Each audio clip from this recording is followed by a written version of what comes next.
नहमदुहु व नुसल्ली व नुसल्लिमु अला रसूलिहिल करीम। अस्सलामु अलैकुम व रहमतुल्लाहि व बरकातुहू।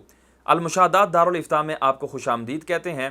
आज का हमारा मौजू है कुर्बानी के मसाइल। इंशाअल्लाह हम कुर्बानी के अहम तरीन मसाइल आपके गोश गुजार करेंगे। वीडियो को एंड तक देखिएगा, इंशाअल्लाह ज़रूर फ़ायदा होगा।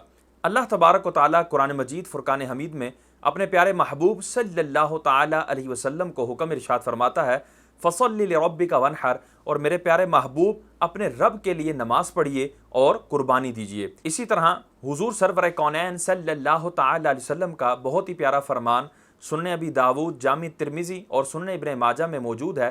हुजूर सरवर कौनैन सल्लल्लाहु तआला अलैहि वसल्लम ने इरशाद फरमाया, यौम नहर यानी 10वीं ज़िलहिज्जा में इब्ने आदम का कोई अमल खुदा के नज़दीक खून बहाने यानी कुर्बानी करने से ज़्यादा प्यारा नहीं, और वो जानवर क़यामत के दिन अपने सींग और बाल और खुरों के साथ आएगा, और कुर्बानी का खून ज़मीन पर गिरने से कबल खुदा के नज़दीक मकाम कबूल में पहुँच जाता है, लिहाजा इसको खुश दिली से करो। तो कुर्बानी जो है ये अल्लाह के प्यारे रसूल हज़रत इब्राहीम खलीलुल्लाह अला नबीना व अलैहिस्सलातु वस्सलाम की प्यारी प्यारी सुन्नत है, जो कि हुजूर सरवर कौनैन सल्लल्लाहु तआला अलैहि वसल्लम की उम्मत पर भी वाजिब कर दी गई।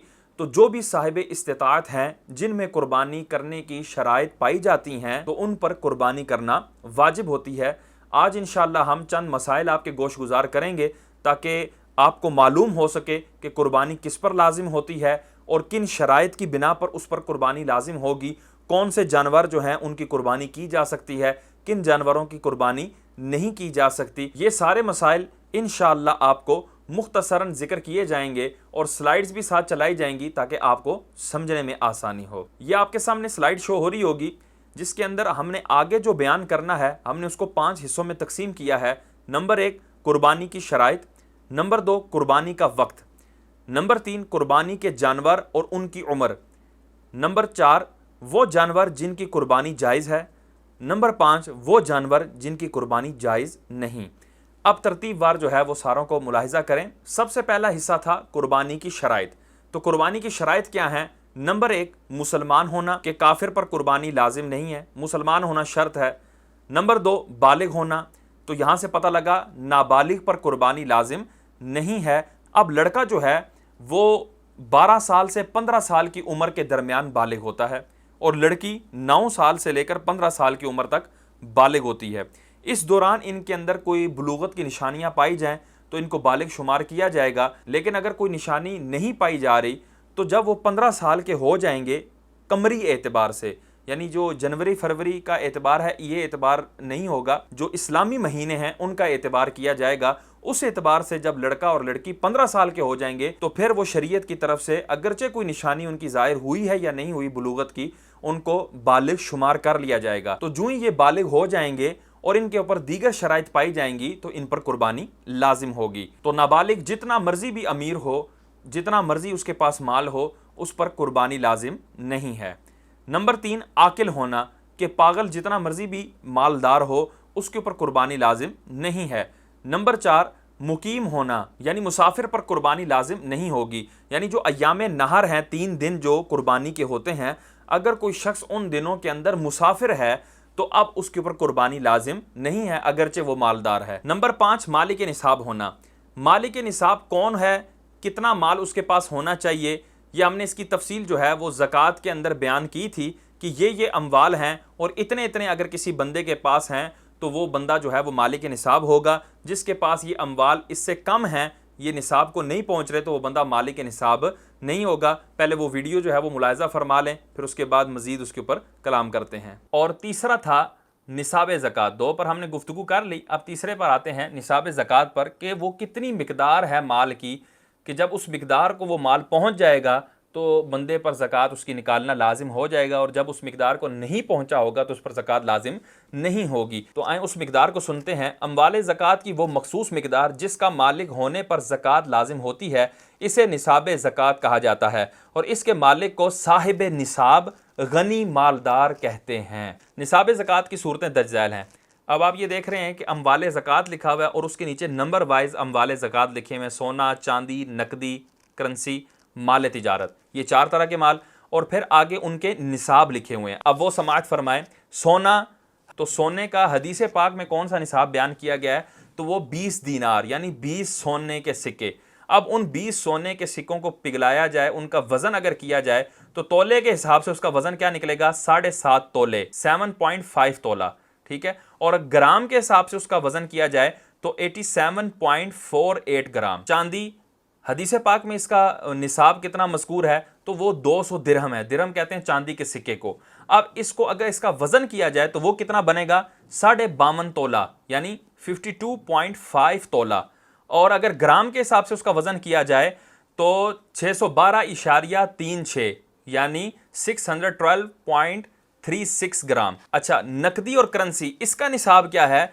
नकदी और करेंसी इसका कोई अपना निसाब नहीं है, इसका निसाब वही है जो चांदी का निसाब है। यानी जब नकदी और करेंसी आपके पास इतनी मौजूद है, इसी तरह प्राइस बॉन्ड इतने आपके पास मौजूद हैं जो 200 दिरहम को पहुंच जाते हैं, 52.5 तोले चांदी की कीमत को पहुंच जाते हैं, तो आप पर ज़कात लाजिम होगी। और अगर इससे कम है तो ज़कात लाजिम नहीं होगी। माल तिजारत, इसका भी कोई मुस्तकिल निसाब नहीं है, इसका निसाब भी चांदी वाला ही है कि माल तिजारत आपके पास इतना है, 200 दिरहम को पहुंचता है यानी 52.5 तोले चांदी को पहुंचता है, उसकी कीमत को पहुंचता है, तो उस पर ज़कात लाजिम होगी। तो ये चारों चीज़ें आप अपने जहन में रख लीजिएगा, इसका स्क्रीनशॉट भी ले लें ताकि आपको जहन में रखने में आसानी हो। यह आपके सामने चार्ट शो हो रहा है मुख्तलिफ अम्वाल ज़कात में निसाब का तयन। यानी देखें कि 4 तरह के माल हैं, सोना, चांदी, नकदी, करेंसी, प्राइस बॉन्ड और माल तिजारत। ये 4 तरह के हैं। अब कईयों के पास ये चारों मौजूद हैं, कईयों के पास इनमें से एक मौजूद है, कईयों के पास इनमें से 2 मौजूद हैं, कईयों के पास इनमें से 3 मौजूद हैं। तो अब किस तरह जो है वो निसाब का हिसाब लगाया जाएगा, तो वो आपको ये चार्ट की सूरत में ये समझा रहे हैं कि सिर्फ सोना हो, ये साइड में देखें आपके सूरतें लिखी हुई हैं, सिर्फ सोना हो, सिर्फ चांदी हो, कोई से 2 अम्वाल, कोई से 3 अम्वाल, चारों अम्वाल हों, ठीक है। अब आगे आप इनकी सूरतों को समझते जाएं। ऊपर इन्होंने देखें हाईलाइट किया हुआ है सोना, चांदी, नकदी, तिजारती माल। आगे निसाब, वजन या कीमत, यानी वजन का एतबार करेंगे इसमें या कीमत का। आगे मिकदार, यानी ज़कात कितनी मिकदार निकाली जाएगी। अब नीचे जो है वो है, नहीं है, नहीं है, नहीं है, इससे ये बयान कर रहे हैं कि ये वाला माल है, ये वाला माल नहीं है, तो वो बयान किया और उसके बाद उसका आगे निसाब बयान कर रहे हैं। अब वो मैं आपको बयान करता चलाऊं। सिर्फ सोना हो, यानी आपके पास चांदी, नकदी, तिजारती माल, ये तीनों माल नहीं है, सिर्फ सोना ही है, तो अब 7.5 तोले सोने का निसाब देखा जाएगा, यानी 87.48 ग्राम। ये जो है वो निसाब बनेगा। और इसमें वजन का एतबार करते हुए जो हम ज़कात निकालेंगे वो होगी 2.187 ग्राम। अब ये हमने कैसे निकाली, वो इस तरह, आप कैलकुलेटर आपने हाथ में ले लीजिए, उसके अंदर लिखें 87.48, लिख लिया आपने। अब उसके बाद डिवाइड का बटन दबाएं, उसके बाद लिखें 40 यानी 40। अब लिख दिया। अब आपने जब इसका जवाब निकालेंगे तो जवाब क्या आएगा, 2.187। तो इस तरह जो है वो ज़कात निकाली जाएगी। अच्छा, 40 पर किस तरह हमने डिवाइड किया, हमने आपको पहले बताया था कि 100 में से 2.5% ज़कात होगी, ठीक है, 100 में से 2.5%। अब इसको 40 के एतबार से देखा जाए तो 100 के अंदर 2 40 आते हैं और 1 20 आता है, ठीक है, 2 40 और 1 20 मिले तो ये 100 हो जाता है। तो 40 में से 1 रुपया, दूसरे 40 में से 1 रुपया और 20 में से आधा रुपया, तो ये क्या हो गया, 2.5%। तो इसलिए 40 पर तकसीम कर देते हैं तो उससे ज़कात बआसानी निकल आती है। अब सिर्फ चांदी हो तो आपने देखा होगा सोने के नीचे लिखा है नहीं है, चांदी के नीचे लिखा हुआ है क्योंकि वही हमारे पास माल मौजूद है, नकदी और तिजारती माल ये भी नहीं है। अब फकत चांदी है तो उसका निसाब हमने कितना बताया था, 52.5 तोले चांदी यानी 52.5 तोला। अब ग्राम के एतबार से वो कितनी बनेगी, 612.36 ग्राम, ठीक है।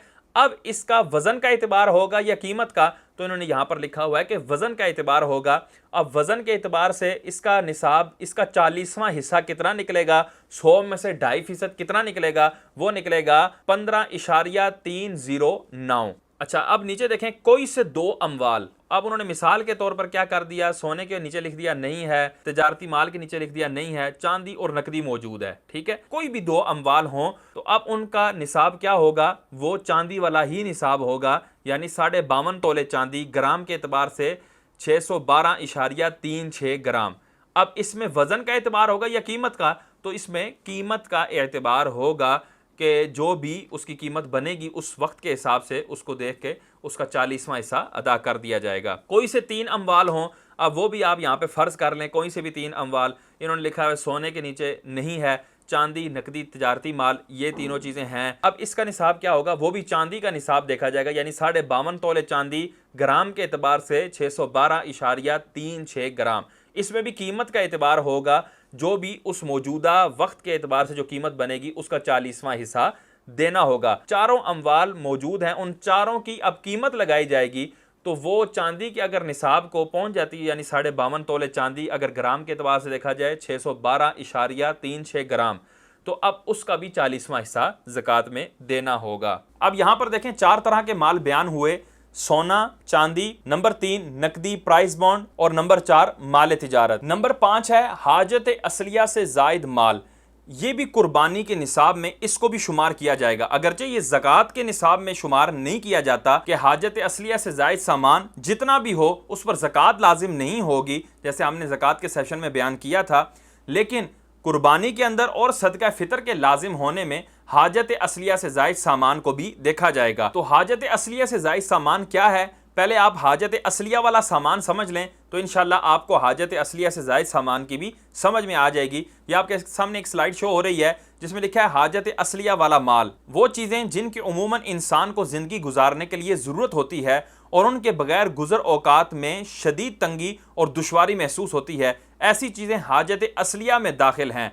हाजत असलिया और ज़रूरत की अशिया मसलन खानादारी का ज़रूरी सामान, रहने का मकान, सवारी गाड़ी, ज़रूरत की किताबें, सर्दी गर्मी में पहनने के कपड़े, खाने पीने की ज़रूरी खुराक, पेशा वराना आलात व असबाब और मशीनें। हाजत असलिया में फ़िलहाल खर्च करने के लिए या कर्ज या मकान या दुकान का फ़िलहाल किराया अदा करने के लिए करेंसी वगैरह, ये भी हाजत असलिया में है।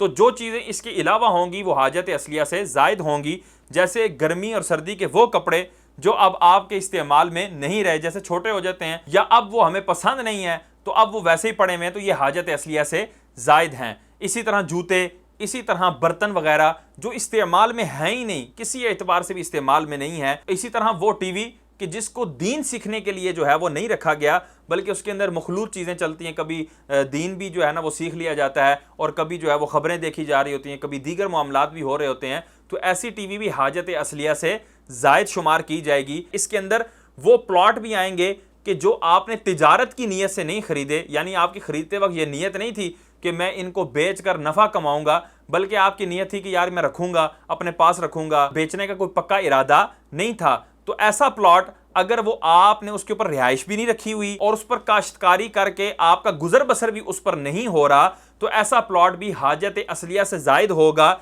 इस पर ज़कात तो लाजिम नहीं होगी, लेकिन इसके ऊपर कुर्बानी और सदका फ़ितर लाजिम होगा। तो अब ये जितना भी हाजत असलिया से जायद सामान है, इस सारे सामान को जमा करेंगे और ये जिसकी मिल्कियत में होगा उसकी मिल्कियत का एतबार होगा, तो ये सारा सामान जमा करके इसकी कीमत लगाई जाएगी। अगर ये 52.5 तोले चांदी की कीमत को पहुंच जाए तो ऐसे शख्स पर कुर्बानी लाजिम होगी और अय्याम फ़ितर के अंदर यानी ईद उल फितर के अय्याम में उसके ऊपर सदका फ़ितर भी लाजिम होगा। लेकिन अगर ये हाजत असलिया से जायद सामान, ये जो है वो पुराने कपड़े या पुराने जूते या ऐसे कपड़े और जूते जो आपके इस्तेमाल में नहीं है, पुराने हों या ना हों, या ऐसे बर्तन जो आपके इस्तेमाल में नहीं है, ये जितना भी हाजत असलिया से जायद सामान है, जब आपने इसकी कीमत लगाई तो ये 52.5 तोले चांदी की कीमत को नहीं पहुंची, तो आपके ऊपर कुर्बानी लाजिम नहीं होगी। या आपके ऊपर कर्ज इतना है कि अगर आप कर्ज को मिन्हा करेंगे, कर्ज को माइनस करेंगे, तो आपके पास इतना माल पीछे नहीं बचना जो 52.5 तोले चांदी की कीमत को पहुंच सके, तब भी आप पर कुर्बानी लाजिम नहीं होगी। तो ये मुख्तसरन जो है वो निसाब के हवाले से गुफ्तगू थी। दूसरा हिस्सा था कुर्बानी का वक्त। तो पहले ये जहन में रखें कि कुर्बानी के अय्याम कितने हैं, तो वो ये हैं 10 ज़िलहिज्जा, 11 ज़िलहिज्जा, 12 ज़िलहिज्जा। तो ये कितने दिन बन रहे हैं? 3 दिन और 2 रातें बन रही हैं। तो वक्त क्या होगा कुर्बानी का? वो वक्त है 10 ज़िलहिज्जा की सुबह सादिक से लेकर 12 ज़िलहिज्जा के गुरूब आफ्ताब से पहले तक। नोट, शहर में कुर्बानी का वक्त नमाज ईद हो जाने के बाद शुरू होता है। ये बहुत अहम मसला है। देखें, अभी आपने ऊपर पढ़ा था कि 10 ज़िलहिज्जा की सुबह सादिक यानी फजर तुलू होने के बाद वक्त शुरू होगा कुर्बानी का, और 12 ज़िलहिज्जा की गुरूब आफ्ताब तक ये वक्त रहेगा। तो जो लोग शहरों में मुकीम हैं तो क्या वो भी 10 जिलहिज्जा की सुबह सादिक के बाद फजर तुलू होने के बाद फौरन कुर्बानी कर सकते हैं या नहीं? तो ये जहन में रखिएगा, शहरों में चूंकि ईद की नमाज पढ़ना लाजिम है, तो उनके लिए जो वक्त शुरू होगा वो ईद की नमाज के बाद शुरू होगा। तो पूरे शहर के अंदर अगर किसी जगह ईद की नमाज सही तरीके के मुताबिक हो जाती है तो उसके बाद शहरियों के लिए कुर्बानी करने की इजाजत है। लेकिन ईद की नमाज पूरे शहर में कहीं हुई नहीं है, तो अब अगर कोई शहरी शहर में मुकीम होने के बावजूद वो अपनी कुर्बानी वो सुबह सादिक के बाद और ईद की नमाज से पहले कर देता है तो उसकी कुर्बानी नहीं होगी। तीसरा हिस्सा है कुर्बानी के जानवर और उनकी उम्र। तो आपके सामने ये स्लाइड शो हो रही है जिसमें कुर्बानी के जानवर एक तरफ हेडिंग है और दूसरी तरफ है कम अज कम उम्र। कुर्बानी के जानवर की हेडिंग के नीचे कौन कौन से जानवर हैं? ऊंट ऊंटनी, गाय बैल भैंस भैंसा, बकरी बकरा, दुम्बा दुम्बी भेड़। अब इनकी तफसीलात आगे देखें। ऊंट और ऊंटनी, इनकी उम्र कम से कम 5 साल होनी चाहिए। तो अब ये 5 साल किस एतबार से होंगे? शमसी एतबार से होंगे या कमरी एतबार से? तो शमसी जो महीने हैं जनवरी फरवरी मार्च अप्रैल, इनका एतबार नहीं कर सकते, बल्कि आपने कमरी महीनों का एतबार करना होगा। मुहर्रम, सफ़र, रबीउल अव्वल, रबीउल सानी। अगर इन महीनों के एतबार से ये ऊंट और ऊंटनी 5 साल के मुकम्मल हो चुके हैं और छठे साल के अंदर शुरू हो चुके हैं, यानी छठा साल जो है उसका पहला दिन है या दूसरा दिन है, यानी 5 साल कन्फर्म है कि ये अपनी उम्र गुजार चुके हैं, तो अब ऐसा ऊंट और ऊंटनी ये कुर्बानी के लायक हैं, इनकी कुर्बानी की जा सकती है अगर बकिया शराइत भी पाई जाएं। गाय बैल भैंस भैंसा, इनकी उम्र कम से कम 2 साल होनी चाहिए, यानी कमरी एतबार से ये 2 साल पूरे कर चुके हों और वो तीसरे साल में शुरू हो जाएं, ये कम से कम है। ज्यादा से ज्यादा जितनी भी उम्र है उसके अंदर मसला नहीं है, इल्ला ये कि दीगर शराइत भी पाई जाएं। बकरी बकरा, इनकी उम्र भी कमरी एतबार से 1 साल मुकम्मल होनी चाहिए कि 1 साल मुकम्मल करके अब ये दूसरे साल में शुरू हो गए हों। इनकी उम्र अगर 1 साल से कम है तो इनकी कुर्बानी जायज़ नहीं होगी, अगरचे इनका जिस्म जो है वो देखने में साल भर से ज़्यादा का भी मालूम होता हो, तो इसके अंदर 1 साल मुकम्मल होना ये ज़रूरी है। दुम्बा दुम्बी भेड़, इसकी उम्र की तफसील ये है कि 6 माह का इतना बड़ा कि दूर से देखने में साल भर का मालूम हो। कि बकरा बकरी के लिए तो 1 साल शर्त थी, लेकिन दुम्बा दुम्बी और भेड़ में चूंकि हदीस पाक में इसकी इजाज़त दी गई है कि इनका जो बच्चा 6 माह का बच्चा वो अगर दूर से देखने में साल भर का मालूम होता है, यानी इतना फरबा है और इतना कद काठ है कि साल भर का मालूम होता है, तो उसकी कुर्बानी जायज़ है। लेकिन अगर वो 6 माह से कम है, 6 माह वो भी पूरा नहीं है, तब भी इसकी कुर्बानी नहीं होगी, अगरचे अब ये साल भर का मालूम हो रहा हो, बहुत फरबा है, कद भी है, लेकिन चूंकि 6 माह से कम है लिहाजा अब भी इजाज़त नहीं होगी। और अगर 6 माह का तो है लेकिन दूर से देखने में वो साल भर का मालूम नहीं होता, उसका कद काठ इतना नहीं है या इतना फरबा नहीं है कि वो साल भर का मालूम हो, बल्कि 6 माह या इससे कुछ ऊपर नज़र आता है, साल भर का मालूम नहीं होता, तब भी उसकी कुर्बानी नहीं होगी। तो 6 माह का बच्चा हो और साल भर का मालूम होता हो तो अब ऐसे दुम्बा दुम्बी और भेड़ की कुर्बानी जायज़ है। और अगर ये साल के हैं या साल से ऊपर हैं तो फिर ये जो है इसके अंदर कोई मुज़ायका नहीं है कि अगर साल से ऊपर का है या साल मुकम्मल कर चुका है तो अब अगरचे बज़ाहिर जो है वो इतना फरबा नहीं है या इतना कद काठ नहीं है, लेकिन उसका कमरी एतबार से साल पूरा हो चुका है, तो अब जो है उसकी कुर्बानी की इजाज़त होगी अगर बकिया शराइत भी पाई जाएँ। यहाँ इस तस्वीर में आपको मेंशन भी किया गया कि दुम्बा किसे कहते हैं और भेड़ किसे कहते हैं। दुम्बा जो होता है उसकी चक्की होती है और जो भेड़ होता है उसकी चक्की नहीं होती। हमारे यहाँ उम्र के अंदर जो है वो ये चीज़ देखी जाती है कि ये दोंदा है या नहीं है। तो ये जहन में रखिएगा कि जानवर के दांतों का एतबार नहीं है, दोंदा होने या ना होने का एतबार नहीं है, उसकी उम्र के पूरा होने का एतबार है। अगर तो उसकी उम्र पूरी है, अब ये दोंदे हैं या नहीं है इसका एतबार नहीं है। अगर वो दोंदा है लेकिन उम्र कम है तो उसकी कुर्बानी नहीं होगी। अगर उम्र पूरी है लेकिन दोंदा नहीं है तो उसकी कुर्बानी हो जाएगी कि एतबार उम्र का है। अब चलते हैं चौथे हिस्से की तरफ कि वो जानवर जिनकी कुर्बानी जायज़ है। अब वो तरतीबवार ये आपके सामने ये स्लाइड के अंदर शो हो रहे हैं। नंबर 1 है भेंगा, यानी जिसको टीरा कह सकते हैं कि आंखें फिरी हुई हैं, इसकी कुर्बानी जो है वो जायज़ है। नंबर 2 जिसे खारिश हो मगर फरबा हो, यानी फरबा जानवर है और खारिश का भी साथ उसको मसला है लेकिन फरबा है, उसकी कमज़ोरी उसको नहीं हुई, तो ये उसका ऐब ऐसा नहीं है कि जिसकी वजह से उसकी कुर्बानी ही जायज़ ना हो, बल्कि उसकी कुर्बानी जायज़ होगी, जिस तरह तस्वीर के अंदर आपको शो भी हो रहा है। नंबर 3 चक्की दुम या कान तिहाई यानी 1/3, या इससे कम कटे हों या कान कुदरती छोटे हों तो ऐसे जानवर की भी कुर्बानी जायज़ है। यानी उसकी चक्की जो है उसके 3 हिस्से किए जाएं, तो जो तीसरा हिस्सा है ये मुकम्मल कटा हुआ है या इससे कम कटा हुआ है तो उसकी भी कुर्बानी जायज़ है उस दुम्बे की। इसी तरह दुम जो है, गाय बैल की दुम जो है, उसके 3 हिस्से किए जाएं तो उसमें से जो तीसरा हिस्सा है या उससे कम ये कटा हुआ है तो अब इसकी भी कुर्बानी जायज़ है, लेकिन इससे जायद कटे हुए नहीं होने चाहिए। नंबर 4, कान तिहाई या इससे कम कटे हों। अब ये थोड़ी तफसील मजीद कर रहे हैं। एक बकरी का जो है वो कान आपके सामने नजर आ रहा है आपको कि ये 9 इंच है। अब इसके 3 हिस्से कर दिए जाएं तो जो तीसरा हिस्सा है 1/3 ये अगर कटा हुआ है या इससे कम कटा हुआ है तो ये कुर्बानी हो जाएगी इस जानवर की। अगर तिहाई से 1/3 से ज्यादा कटा हुआ है तो फिर कुर्बानी नहीं होगी। नंबर 5, खसी हो यानी जिसके खुशिये निकाल लिए गए हों। आपको मालूम है कि जो जानवरों के अंदर नर जानवर होते हैं उनको खसी कर लिया जाता है ताकि जो है उनको फरबा किया जा सके और उनका गोश्त लजीज हो, अच्छा हो। इसके लिए लोग जो है उनको खसी करते हैं। बाज़ लोग इसको ऐब समझते हैं कि ये जी ऐब पैदा हो गया है, खसी नहीं करना चाहिए, तो उनके लिए मसला गोश गुजार कर देता हूँ कि खसी जानवर की कुर्बानी अफजल है।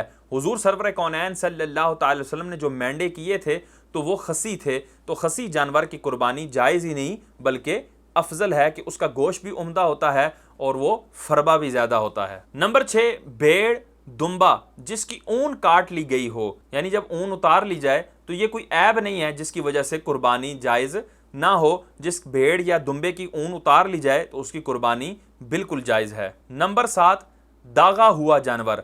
जिस तरह बाज़ जानवरों के ऊपर निशानी लगाने के लिए नंबरिंग की जाती है, तो बाज़ तो टैग लगा देते हैं, बाज़ जो है उनको दाग देते हैं कि गर्म लोहा करके उनके ऊपर जो है वो दागा जाता है, जिस तरह तस्वीर के अंदर आप देख रहे हैं।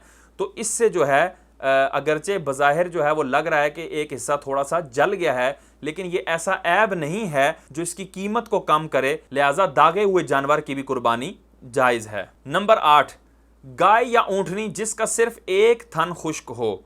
ये जहन में रखिएगा, जिनके 4 थन होते हैं, जैसे ऊँटनी के 4 थन होते हैं और गाय और भैंस के 4 थन होते हैं, उनमें से अगर एक सूखा हुआ है तो उसकी कुर्बानी जायज़ है, कोई हर्ज नहीं है। लेकिन अगर उसके जो है वो 2 थन सूखे हुए हैं या जो है वो 3 थन सूखे हुए हैं या सारे ही सूखे हुए हैं तो उसकी कुर्बानी जायज़ नहीं होगी। नंबर 9, जिसकी चक्की छोटी हो, यानी दुम्बा या दुम्बी उसकी चक्की बड़ी हो या छोटी हो, ये कोई ऐब नहीं है, इसलिए इसकी कुर्बानी हो जाएगी। नंबर 10, जिसके पैदाइशी सींग ही ना हों। तो आपने कई जानवर देखे होंगे, बकरियां और कई बैल वगैरह, जिनके सींग ही नहीं होते, पैदाइशी सींग नहीं होते, इनकी भी कुर्बानी जायज़ है, ये कोई ऐब नहीं है। नंबर 11, जिसका सींग मींग यानी जड़ से कम टूटा हो, तो इन सूरतों में कुर्बानी जायज़ है। ये आप तस्वीर में देख रहे हैं कि उसका ऊपर से जो है वो सींग टूट चुका है, लेकिन चूंकि जड़ से नहीं टूटा इसलिए इसकी कुर्बानी जायज़ है। अब इसमें 3 तरह के जानवर और भी हैं जिनको डायग्राम्स में तो नहीं बयान किया गया, वो लिस्ट में है, आप लिस्ट देखें। नंबर 3 पर है जिसमें मामूली जुनून हो, यानी चर लेता हो, यानी जुनून तो है उसमें, पागलपन तो है, लेकिन वो पागलपन उसके चरने के जो है वो मुनाफी नहीं है, यानी ऐसा पागलपन नहीं है कि वो चरता ही नहीं है। अगर ऐसा पागलपन होगा कि वो चरता ही नहीं होगा तो उसकी कुर्बानी जायज़ नहीं होगी। और नंबर 8 पर देखें, इतना बूढ़ा हो कि बच्चे के काबिल ना रहा हो, ऐसा जानवर भी, उसकी भी कुर्बानी हो जाएगी। नंबर 11 पर देखें, लंगड़ा जानवर जो चलने में टूटे हुए पाँव से मदद लेता हो, ऐसा जानवर भी, उसकी भी कुर्बानी हो जाएगी। अब आपके सामने एक स्लाइड शो हो रही है, वो जानवर जिनकी कुर्बानी जायज़ नहीं। अब वो आपको जो है ये आपके सामने शो हो रहे हैं, अब आगे आप इनकी तफसील देखें। नंबर 1 है अंधा हो।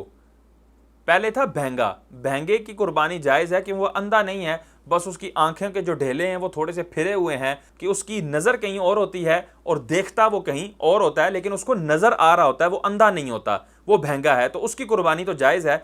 लेकिन जो जानवर अंधा है, जिसको नज़र ही नहीं आता, ऐसे जानवर की कुर्बानी जायज़ नहीं है क्योंकि ये उसका ऐब है। नंबर 2, काना हो, यानी जिसका कानापन जाहिर होता हो। अब ये देखें, आपको तस्वीर के अंदर उसका कानापन जाहिर हो रहा है कि वो बिल्कुल काना है, तो ऐसे जानवर की भी कुर्बानी जायज़ नहीं है। नंबर 3, लंगड़ा हो जो कुर्बान गाह तक अपने पाँव से चल कर ना जा सके। ये आपको तस्वीर में भी नजर आ रहा है, कि वो जानवर लंगड़ा होने की वजह से चल ही नहीं पा रहा, तो ऐसा नहीं है कि अब आप उसको घसीट घसीट के जो है ना कुर्बान गाह तक ले जाएं और उसकी कुर्बानी कर दें, तो ऐसे जानवर की कुर्बानी जायज़ नहीं है, अगर करेंगे तो अदा नहीं होगी। नंबर 4, कान तिहाई से ज़्यादा कटे हों। हमने पहले बयान किया था कि अगर तिहाई कटे हुए हैं या तिहाई से कम कटे हुए हैं तो फिर उसकी कुर्बानी जायज़ है, लेकिन जो ही वो कटा हुआपन वो तिहाई से ज़्यादा होगा तो अब उसकी कुर्बानी जायज़ नहीं होगी। ये आपके सामने कान शो हो रहा है, तो जो इसका 1/3 है, तिहाई हिस्सा जो है, अगर इससे ज़ायद कटा हुआ है तो अब इसकी कुर्बानी जायज़ नहीं होगी। नंबर 5, दुम तिहाई से ज़्यादा कटी हो। जैसे पहले हमने बयान किया था कि अगर तिहाई या तिहाई से कम कटी हुई है दुम तो उसकी कुर्बानी जो है वो जायज़ है, लेकिन अगर वो दुम तिहाई से ज़ायद कटी हुई है तो अब उसकी कुर्बानी जायज़ नहीं है। ये अब आप देख रहे हैं कि आपके सामने एक डायग्राम शो हो रही है, उसके अंदर गाय, बैल, भैंस की ये पूंछ है, उसकी जो है ना 3 हिस्से किए गए हैं। आप देख रहे हैं जो उसका बालों वाला हिस्सा है उसको शुमार नहीं किया जा रहा, वहां से आपने नहीं देखना जहां से उसका गोश्त होता है ना, जिसके ऊपर बाल उगे हुए होते हैं, वहां से आपने उसकी जड़ तक जो है उसकी दुम का आपने हिसाब लगाना है और फिर देखना है कि ये तिहाई से कम कटा हुआ है, तिहाई से ज्यादा कटा हुआ है या तिहाई के बराबर है। तो अगर ये तिहाई के बराबर हो या तिहाई से कम हो तो उसकी तो कुर्बानी जायज होगी, लेकिन अगर वो तिहाई से ज्यादा कटा हुआ है तो फिर उसकी कुर्बानी जायज नहीं होगी, अगरचे जितना मर्जी फरबा जानवर हो। नंबर 6, पैदाइशी कान ना हो। पहले जो हमने बयान किया था वो ये था कि पैदाइशी सींग ही ना हो, तो पैदाइशी अगर किसी के जानवर के सींग नहीं है